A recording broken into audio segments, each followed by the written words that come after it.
What's up, Warriors of Light? It's Weary here with another video. This time we're talking about the new trials we got to experience in Endwalker. If you have no clue what I'm talking about, it's the perfect opportunity for me to tell you about the critically acclaimed MMORPG Final Fantasy XIV, which has an expanded free trial which... Never mind, you've probably already heard that. I recorded this shortly after completing 6.0 because I just couldn't wait, but I waited to release it until the expansion had been out for a while. Hence, spoiler alert, I will not be revealing the full story surrounding each trial, but I will be going over certain key plot points. These trials were pretty surprising for me. I will not be covering the extremes, simply the base battles covered in the MSQ. Rating for each fight will be decided by three things: music, because everybody loves a good theme to bash a primal to; mechanics. Hard mechanics don't necessarily make for a 10 out of 10 fight, so this will be more on the variety, design, and look of the mechanics. I don't like the noises. And then finally design. The visuals and the feel of the fight are super important in the ranking of a fight. Let's get into it. First off, we have Zodiac. Zodiac was special, something greater. Zodiac was hyped up to be one of the final parts of the story, finishing a story arc that we started all the way back in Realm Reborn, and we actually fought him first. So the plot twist, maybe he wasn't actually as big of a threat as we thought. But the fight was pretty incredible. The early mechanics consist of an immediate heal check, followed by a bunch of geometric area attacks. Nothing really new, but it ramps up the further the fight progresses. What follows, however, are two behemoths that appear with a circle area of effect attack. Nothing special to see here. Just get to your safe spot and whoa, what just happened? Aw, the turns have tabled. Don't worry, you get plenty of warning and an indicator before this happens, but you will have to be quick on your toes and in your mind to avoid this. The two mechanics I found most difficult are a quickly telegraphed intercardinal knockback that is easily capable of taking multiple players out of the fight, and Astral Eclipse, an attack projected in the sky that will land on the arena in rapid succession. These mechanics were not too easy nor too hard, and quite fun once you figure it out. As far as music goes, I have little to talk about. The theme is easy on the ears, but is indistinguishable from the generic orchestrated theme with choir vocals that Final Fantasy is known for. It contains portions of the Endwalker theme, but overall it was quite mediocre in my opinion, and definitely not memorable. Finally, the design of the fight is quite well done. Zodiac himself looks monstrous and grotesque, the arena is square and looks like a technological slab of stone, and the skybox shows a ruinous atmosphere of despair. This was my least favorite trial of the three, simply because it is outdone moving forward. There were gimmicky mechanics unique to the fight, but nothing groundbreaking or anything that I can see moving forward to future trials. The music sounds nice, but is not memorable, and the design is very dark and dreary, but nonetheless beautiful. I gave it an 8 out of 10. Next up, we have Heidelin. Dear Heidelin, our guide, savior, and as it turns out, an old friend. Fighting Heidelin was foreshadowed earlier in the MSQ, but still came as a surprise to me. She opens up with a raid-wide AoE, followed by her most common mechanic, which changes between a circle AoE, a danger donut, and an attack hitting all cardinals every time she uses it. There's a...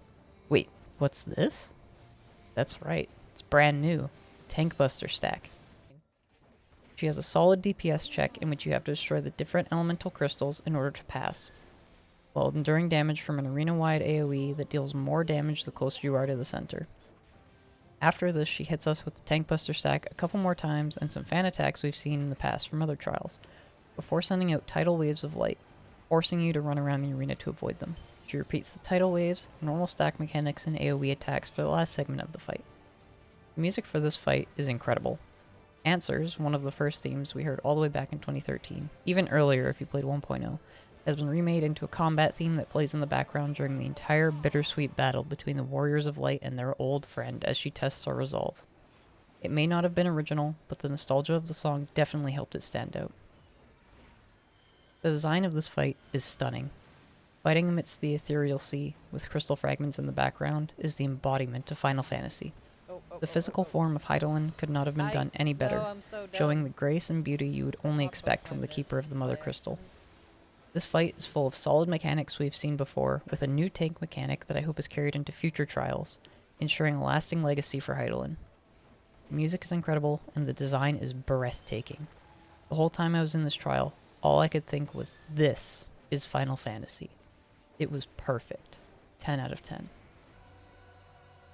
Finally, we have the End Singer. For some slightly confusing plot points, we are fighting a cosmic being that was responsible for the literal death of planets and civilizations. This fight was epic. Let me emphasize, this is not our typical primal, summoned by the will of the people. This is an entity created by the ancients that went off the rails. Not to mention, we fight this battle on the back of Xenos in the form of Shinryu, transformed to help save the universe so he can have his final battle with us. The mechanics in this fight are pretty tame at first, starting with a raid-wide AoE, followed by an attack in which she blows up literal planets to hurt us. This attack is telegraphed by the moving planets, which I thought was incredibly original. There's a pushback mechanic, nothing new from older trials in the past. She hits us with an attack that forces us to the sides of the arena while putting a personal AoE on us, making it quite cramped if you don't divide evenly on each side. There is also a personal cone attack that targets multiple players, forcing the others to avoid it. Remember that planet attack? Later in the fight, the Endsinger will record the attack and rewind it, having the center of impact occur somewhere different. The mechanic that makes this fight most memorable is the DPS check. Once you defeat the ad, the Endsinger begins to seal oblivion. Even with a tank limit break 3, we barely survived. The fact that the trial forces you to use a tank LB3 makes it stand out immediately. Afterwards, the fight is finished fairly quickly after some assistance from the Scions. The music is unfortunately similar to that of Zodiac, albeit we are treated to big fat tacos at first, which is always perfect. As we get through the battle, the theme changes, becoming a dark undertoned, operatic sound that slowly incorporates themes from past experiences in the game. So that was finally, for the last phase of the battle, we are treated to the Endwalker trailer theme with an extended female vocal section, which I thought was pretty cool.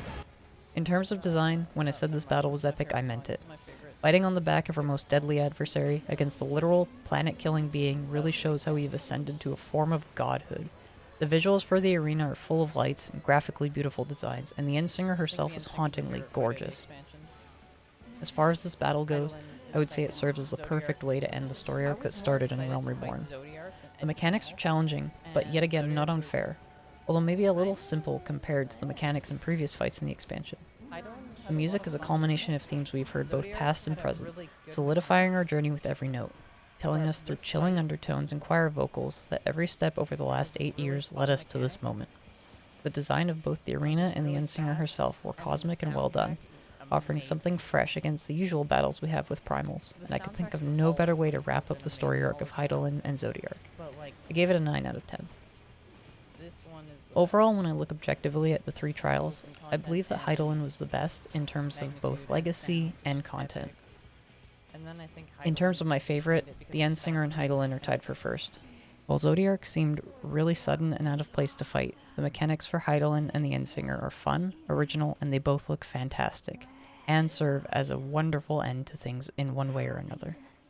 I hope you enjoyed both this video and this expansion. Let me know what you thought about the new trials, and as always, good luck in your future endeavors. Unfortunately, we don't get to hear the rockin' sound.